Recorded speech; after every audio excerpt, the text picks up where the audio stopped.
नमस्कार दोस्तों, मेरा नाम है आनंद तिवारी और आज फिर से एक यूपी रोड ट्रिप पे निकला हूँ मैं। पिछली बार तो मैं महाकुंभ के लिए निकला था, लेकिन इस बार मेरी ट्रिप जा रही है गाँव। और गाँव में कुछ इन्वेस्टमेंट रिलेटेड काम है मुझे, तो इसलिए मैं गाँव जा रहा हूँ। बीच में लखनऊ में लूँगा एक डिटूर, तो वहाँ पे ज़्यादा बात करते हैं। अभी तो फिलहाल चलते हैं।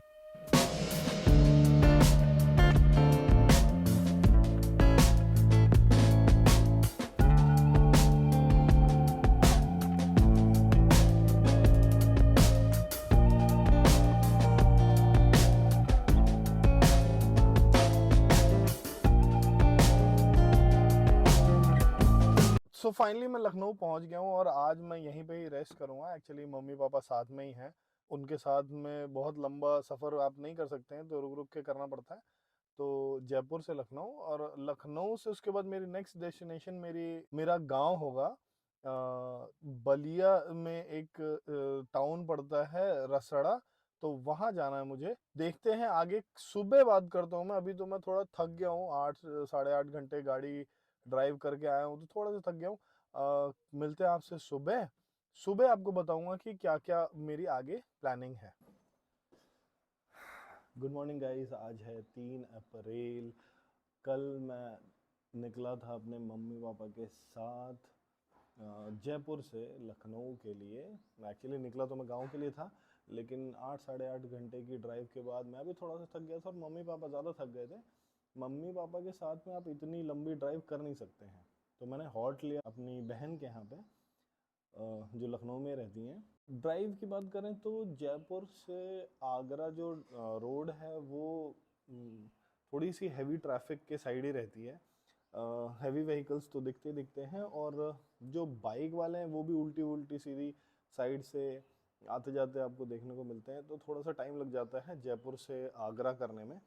आगरा से लखनऊ जो ड्राइव है उसमें जो आप आउटर रिंग रोड पकड़ने के लिए की कोशिश करते हैं, उसमें एंड में एक पैच ऐसा आता है 2-4 किलोमीटर का, जहाँ पे गांव सा होता है और बहुत ही कंजेस्टेड सी रोड है, और बहुत सारे ट्रक्स भी सामने से आ रहे होते हैं। वो क्लिपिंग्स आपको दिख जाएंगी।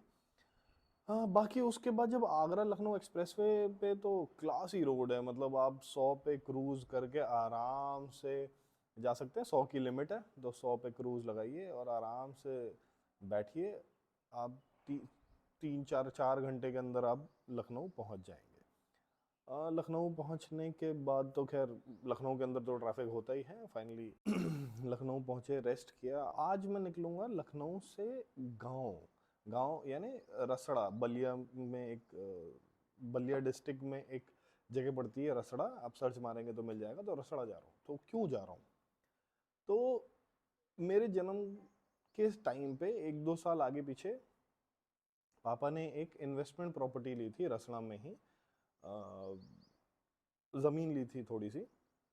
अब वो ज़मीन मैंने 2009-10 में बनानी शुरू करी, घर बनाना शुरू करा उसमें, रेंटल प्रॉपर्टी के नाम पे, कि रेंटल प्रॉपर्टी लगाएंगे, कुछ फ़ायदा मिलेगा। हाँ, मैंने ट्राई किया, और उसका जो आरओआई है वो सही नहीं आ रहा है। मतलब जितना तो मैं वहाँ से रेंट आ रहा है, उससे ज़्यादा तो मैं उसमें इन्वेस्ट कर दे रहा हूँ हर बार। जो भी मतलब रिपेयरिंग एंड ऑल कॉस्ट जो होते हैं उसमें लगा दे रहा हूँ। और ये ना गांव है, मतलब जो रसड़ा है वो अभी भी कस्बा है, टाउन है। तो वहाँ पे प्रॉपर्टी रखने का कोई मतलब नहीं है। और मैं ये मानता हूँ कि इन्वेस्टमेंट में इमोशंस नहीं होने चाहिए। इन्वेस्टमेंट अगर आप कर रहे हैं तो उसका रिटर्न ऑन इन्वेस्टमेंट तो पता होना चाहिए कि कितना है कितना नहीं है। अब मैंने 2013, 15, 18, 2021 तक मैंने वेट किया कि हो सकता है कि कोई बूम आए और उस प्रॉपर्टी की रेट बढ़े, या फिर कुछ रिटर्न ऑन इन्वेस्टमेंट आरओआई जो है वो उसका थोड़ा अच्छा जनरेट करे। वो वैसा जनरेट नहीं कर रहा है। और हम इन्वेस्टमेंट इसीलिए करते हैं जो हर महीने मेरे जेब में कुछ डाले। इन्वेस्टमेंट मैं नहीं मानता वो होता है जो मेरे जेब से कुछ ना कुछ लेके जा रहा हो हर महीने। मैं मानता हूँ इन्वेस्टमेंट वो होता है जो आपको हर महीने कुछ जेब में दे, और वो आप कैलकुलेट कर सकते हैं किस तरीके का। तो ऐसा मेरा मानना है। अब फैमिली डिस्कशन हुआ, मैंने भी अपना पक्ष रखा, सबने अपने अपने पक्ष रखे, तो फाइनली डिसाइड हुआ कि we want to sell out that property. तो वही प्रॉपर्टी के बारे में हम लोग गांव जा रहे हैं देखने के लिए, और अभी सुबह 9 बज रहे हैं, तो आगे जाने में भी 4-5 घंटे लगेंगे। तो हम लोग फाइनली चलते हैं और देखते हैं कि आगे क्या रहता है, कैसा रहता है, वो तो आप लोगों को पता चल जाएगा वीडियोस में, है ना।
तो आज है 5 तारीख, टाइम हो रहा है 10:30। एक्चुअली कल प्लानिंग थी जो भी बातचीत करने की और फाइनल करने की, प्रॉपर्टी को सेल आउट करने की, और बातचीत ऑलरेडी हम लोगों की चल रही थी, तो उसके अकॉर्डिंग ही हम लोग प्लान्ड थे कि 4 तारीख को सारा फाइनल हो जाएगा। लेकिन यहाँ पे थोड़ा इशू है, 2 इश्यूज हैं जो मैं देख रहा हूँ। एक तो अभी भी यहाँ पे जो रजिस्ट्री हो रही है वो लिख करके हो रही है, एक। दूसरा कि यहाँ पे सर्वर इश्यूज होते हैं, और जनरली मैंने पूछा तो सभी यही बता रहे हैं कि सर्वर इशू हो रहा है। तो कल तो मैं बहुत ज़्यादा कुछ वीडियो बना भी नहीं पाया, आज भी पता नहीं कितना बना पाऊंगा कितना नहीं, क्योंकि ये सारी चीज़ों में ना बहुत यहाँ पे भागा दौड़ी करनी पड़ती है। तो और मेरा क्या है एक्चुअली, गांव थोड़ी दूरी पे है, और मैं अभी फ़िलहाल हूँ होटल शिव कुटी में। रीज़न बीइंग कि पापा मम्मी के साथ में हूँ, तो थोड़ा सा कंफर्ट चाहिए होता है। आप 1000 किलोमीटर दूर यहाँ पे आए हैं, थक जाते हैं, और फिर गांव में सब बढ़िया है, सब लोग मिलते हैं, अच्छे मिलते हैं, लेकिन थोड़ा सा कंफर्ट देख करके चलना पड़ता है मम्मी पापा का भी। तो उस अकॉर्डिंग मैंने एक होटल ले लिया था जो शहर के बिल्कुल नज़दीक ही है। आज कोशिश कर रहे हैं हम लोग कि दोपहर तक हो जाए, क्योंकि सैटरडे का दिन है 5 तारीख, तो हो जाए तो वेल एंड गुड, नहीं तो फिर क्या होगा कि संडे का वेट करना पड़ेगा, फिर मंडे को होगा। और यहाँ पे थोड़ा सा काम लेट लतीफ़ी होता है, वो ऐसा नहीं 2 घंटे का काम 4 घंटे 6 घंटे लग रहे हैं होने में, जो मैं देख रहा हूँ। बाकी चलते हैं, आज देखते हैं क्या होता है। अगर कुछ होपफुली मैं वीडियो भी दिखा सकूँ, बता सकूँ, और फिर आगे आपको मैं प्लानिंग बताऊंगा कि मैं यहाँ पे प्रॉपर्टी सेल आउट करके वहाँ पे क्या कर रहा हूँ, जयपुर में क्या कर रहा हूँ, वो भी बताऊंगा आप लोगों को। तो फाइनली मेरा आज काम हो गया है, जो सेल आउट करने वाला काम था वो पूरा हुआ। 5 तारीख है, और जैसा कि आप लोगों को मैंने बताया था कि यहाँ पे काम थोड़ा सा लेट होता है, तो एक आध काम तो अटक ही जाते हैं, लेकिन फिलहाल मतलब एक पूरा दिन 4 तारीख पूरी लग गई, और उसके बाद 5 तारीख कंप्लीट होते होते मेरा काम हो गया है। शाम के बज रहे हैं 4:30, और अब मैं उम्मीद कर रहा हूँ कि घर में कुछ सामान पड़ा हुआ था हम लोगों का, तो उसको शिफ्ट कराया जाए अपने गांव के घर पे। बाकी आपको थोड़ी बहुत क्लिपिंग्स मैं दिखा देता हूँ यहाँ के तहसील की, जो पुरानी तहसील है, नई तहसील तो अच्छी है लेकिन वहाँ पर रजिस्ट्री अभी हो नहीं रही है एक्चुअली। जो पुरानी पद्धति थी रजिस्ट्री की वही अभी तक इस एरिया में चल रही है, उससे थोड़ी ज़्यादा प्रॉब्लम हो रही है इस क्षेत्र में। होपफुली कल परसों तक मुझे भी पेपर मिल जाए। तो वक्त आ गया है दोस्तों यूपी से अलविदा लेने का। मेरा ये सफ़र काफ़ी अच्छा रहा, इस बार थोड़ा प्रोडक्टिव रहा है।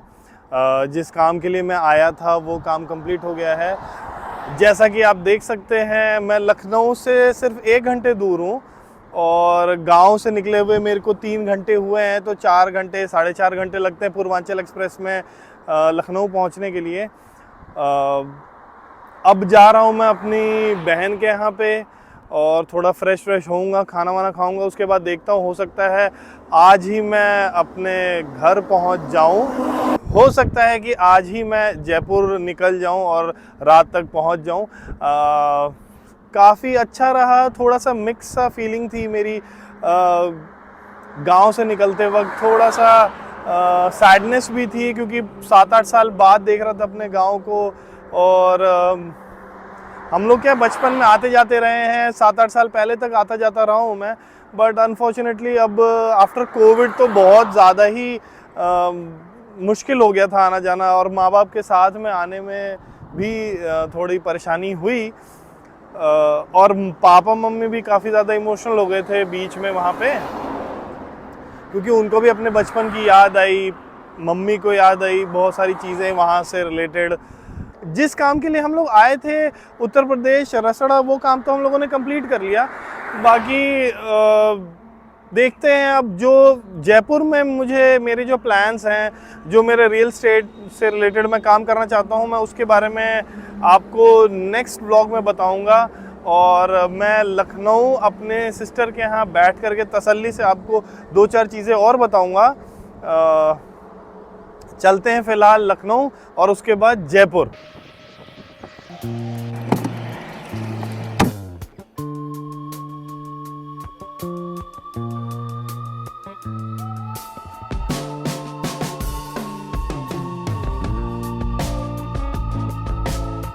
नमस्कार दोस्तों, आज मंडे है 7 तारीख और आज जयपुर निकलने का प्लान बन गया है।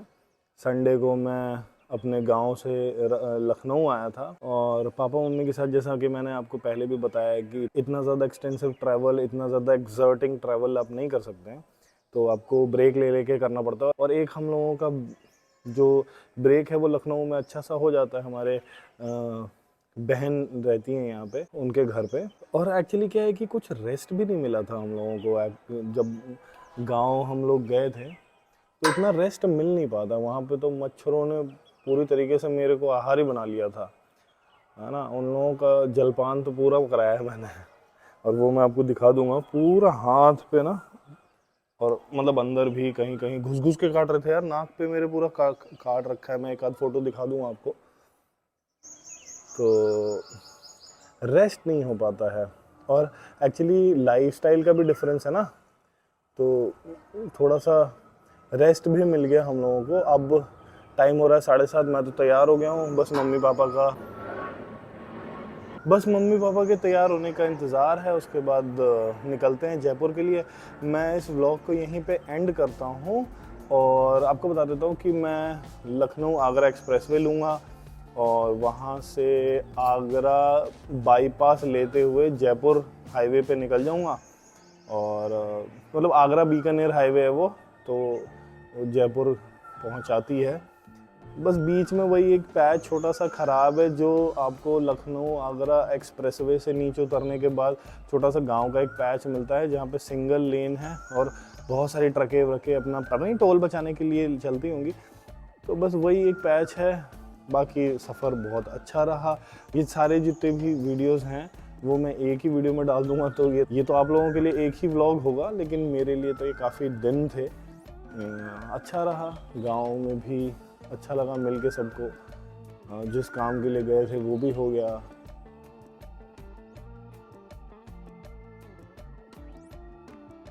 और अगली वीडियो में मैं आपसे बात करना चाहता हूँ अबाउट इमोशनल इन्वेस्टमेंट और एक फाइनेंशियल इन्वेस्टमेंट, जो स्मार्ट इन्वेस्टमेंट होता है और इमोशनल इन्वेस्टमेंट में कितना फ़र्क है, इस बारे में बात कर रहा हूँ। मैं सोच रहा हूँ 2 दिन से कि क्या फ़र्क है।